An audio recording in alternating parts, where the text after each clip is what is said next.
All right, let's dive right into this explainer. Today, we are unpacking a really fascinating academic study on online behavior, one that honestly might completely revolutionize your email marketing strategy. We're going to bridge the gap between the complex psychology of discovery and practical e-commerce, because as it turns out, figuring out how to turn a random distraction into deep engagement, that is an absolute game changer. So I want you to think about this for a second. When was the last time you went down an internet rabbit hole? You know the exact feeling I'm talking about. You sit down at your computer, you've got a very specific task to do, maybe you're supposed to be updating a spreadsheet or finally zeroing out your inbox. And then, boom. Suddenly 45 minutes have vanished and you're deep into an article about something completely bizarre that has nothing to do with your job. It's a deeply human experience, right? We just love finding the unexpected. And as we're about to see, harnessing that exact feeling of accidental distraction is the secret to incredible marketing. Here's our roadmap for today. We're going to cover the joy of unexpected discovery, the science of incidental exposure, and the psychology behind why we love it. Then, we'll get practical and look at designing discovery in newsletters, e-commerce applications, and finally, your overall marketer's playbook. Okay, Section 1. The joy of unexpected discovery. Finding the unexpected online. Look, the biggest hurdle we face in digital marketing today is banner blindness. Users are so painfully used to our predictable formats that they literally just tune them out. But a 2010 study by researchers Yadam Suren and Irdelez actually offers a brilliant cure for this exact problem. It all centers around this concept called incidental exposure. Basically, this is acquiring useful or interesting information while you are actively not looking for it. It's that exact magical moment you stumble onto something completely unexpected. In their study, these researchers were looking at how people get their news. Because with mobile devices and the internet, getting the news isn't just something you do at 6 p.m. on the couch anymore. It's something you encounter as a byproduct of just existing online. You're trying to do task A, and you accidentally acquire information B entirely by chance. And when researchers interviewed users about this, the emotions they described were incredibly intense. One respondent framed it absolutely perfectly, calling it the thrill of the chase, like you really discovered a treasure or something. Think about that for a second. It isn't just passive data consumption, it's an emotional high. The participants in the study described this accidental discovery with overwhelmingly positive emotions. It felt like a reward. Moving into Section 2, the science of incidental exposure, where we'll unpack what they call the information encountering model. So, how does a user actually get successfully distracted? It follows a very precise cognitive journey. It starts with simply noticing a background interest, which forces them into stopping their main task entirely. Next comes examining this new piece of information, capturing it, which might mean saving a link, or in our world, buying a product, and finally, returning to their original task. If you want someone to actually click your promo link, you have to successfully guide them through all 5 of these exact cognitive steps. Now, to pull this off, we have to understand our audience's mindset.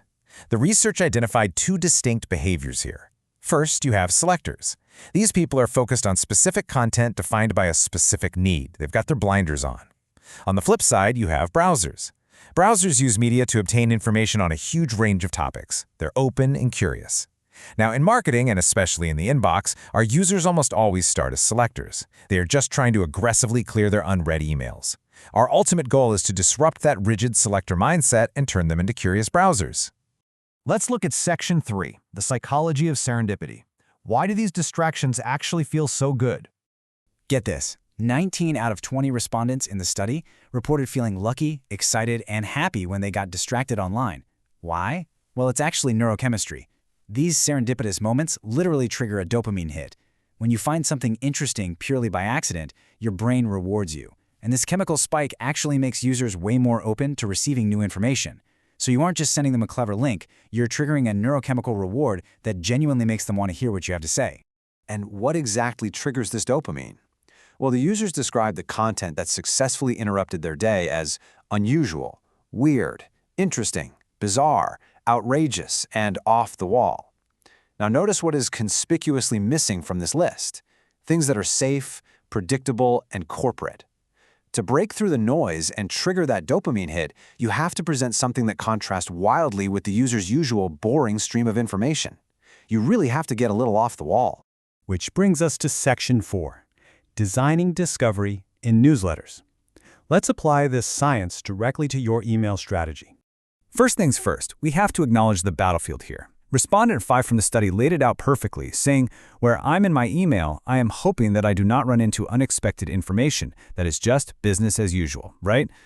That perfectly defines the challenge. For almost everyone, email is a strict, get-it-done foreground task. They want predictability. So this means if we are going to interrupt them, our interruption cannot just be another standard marketing pitch. It must be highly rewarding, unusually interesting, and mimic that thrill of discovery we talked about earlier. So, want to break up a predictable digest? Here are some tactics. Try adding a weird web or oddities section to your newsletter, something completely strange that your readers actually start looking forward to finding.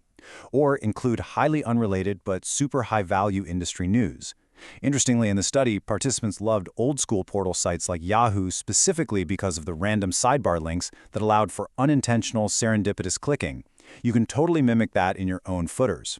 Or curate treasure hunt-style content blocks where the value isn't super obvious until they read a fascinating little snippet. Make them work for it just a tiny bit. Okay, Section 5. E-commerce and incidental discovery. Let's talk about driving actual sales through surprise. When someone opens an e-commerce email, they are completely expecting a predictable grid of products and a standard discount code. Our goal is to short-circuit that expectation entirely. We want to stop users from just blindly scrolling past your products by utilizing those exact information encountering steps we discussed. We want them noticing something odd, stopping their scroll, examining a product they didn't even know they needed, capturing the deal, and returning to their day feeling like they just won something totally unexpected. So practically, how do we do that? You transform boring promos into treasure hunts. Hide Easter egg discounts inside your educational content so the user feels they cleverly discovered the sale rather than just being handed a coupon. Try pairing highly unrelated but complementary products together just to spark curiosity. Embed bizarre, weird industry facts right alongside your promotions to trigger that off-the-wall interest. Or lead with a wild card, highlighting the absolute strangest or most niche use case for a product, just to draw them in and get them wondering. Let's bring it all home. Section 6. The Marketer's Playbook. Turning this theory into your reality. Let's compare the two approaches. A standard email strategy is incredibly predictable. It caters entirely to that rigid selector mindset. It feels like a chore for the user, and ultimately, what happens? It gets ignored or deleted. But a discovery email strategy, that focuses heavily on the unexpected. It forces the user into that open, curious browser mindset. The emotion it triggers isn't boredom, it's the thrill of the chase, that beautiful dopamine hit we want. And the result is incredibly high engagement. You aren't just selling to them anymore, you are providing a genuine moment of serendipity in their otherwise boring day. So I'm going to leave you with this one thought to consider the very next time you sit down to draft a campaign. Are your marketing emails a chore to get through, or are they a treasure hunt waiting to be discovered? Take this science of incidental exposure, embrace the bizarre and the unexpected, and go build an inbox experience your audience actually wants to get distracted by. Thanks for joining this explainer, and we'll catch you next time.